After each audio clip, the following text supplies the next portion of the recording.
Here's to the ladies, the fair and the weak. Fair they are, we'll all admit. But who dares call them weak? Our modern girls play as hard and with as much vitality and stamina as any man.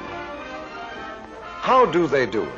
Where do they find all that energy, that seemingly inexhaustible store of pep and ginger?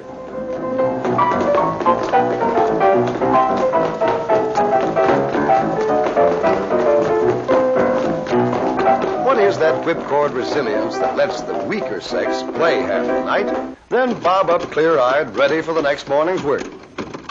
This frail creature strikes her typewriter keys about 40,000 times a day, spaces 7,000 times, shifts to capitals and returns the carriage more than 1,000 times each. Altogether, a few ounces at a time, she exerts more than 5 tons of pressure on her dainty fingertips in one day's work. And any way you look at it, women's work is not for sissies. Most men would have a hard time of it if they were to change jobs with wife, mother, or girlfriend.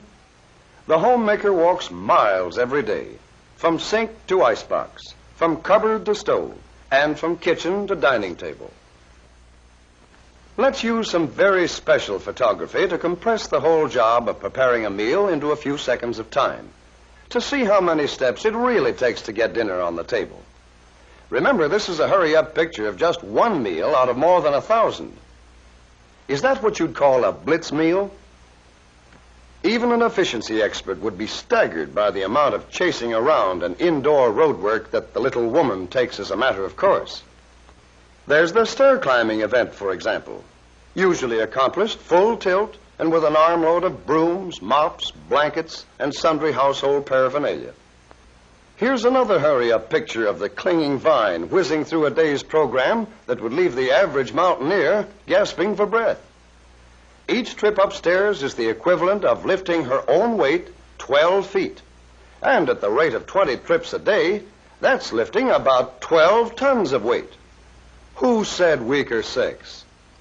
Ironing is another kind of work that's a lot of little jobs all rolled into one. Just to iron one of hubby's shirts, for instance, the iron may have to be lifted 20 or 30 times. And since a flat iron weighs about as much as a brick, a day's ironing actually uses just about as much muscle as bricklaying. Flattening a towel or wielding a trowel, even Stephen. Had your iron today, lady? Because men are beginning to realize how much lifting and pushing the little woman has to do around the house, more and more muscle savers are being designed to make the little jobs easier. It's one thing to make 6,000 separate scrubbing motions over a tub of clothes, and quite another to push a button that does all the work. Here's another example of sheer brute force. Now, let's make a super scientific test. You'll notice that this girl is wearing a very special thimble. In fact, it isn't a thimble at all, but a gadget of springs and levers to measure the amount of force needed to sew on a button. And it's called an ergometer. According to the ergometer dial, it takes 18 units of force to push the needle through the cloth just once. In sewing stitch by stitch, that work adds up. Any man will admit that's a lot of work when it's called to his attention in the right way. And this is one way of calling it to his attention. This hurry-up picture shows that a stitch in time doesn't always save 9. And anyway, who wants to save 9 stitches when a machine can do all the work? A sewing machine is really an amazing invention, especially when you stop to think that a man invented it. Yet it's simple when you know how it works.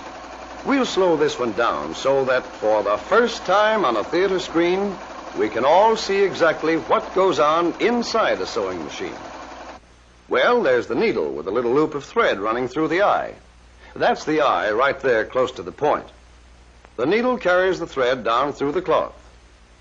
At the same time, underneath the cloth, another little loop of thread is being carried in a moving carriage called a shuttle. The shuttle moves past the needle. The loops of thread cross each other and form a smooth stitch. And so, that's the way a sewing machine takes the place of a lot of needless needle nudging and keeps everyone in stitches. Amazing! Think of all the energy that our charming millions spend in keeping beautiful. And if science is so darn wonderful, why doesn't some genius build a contraption like this?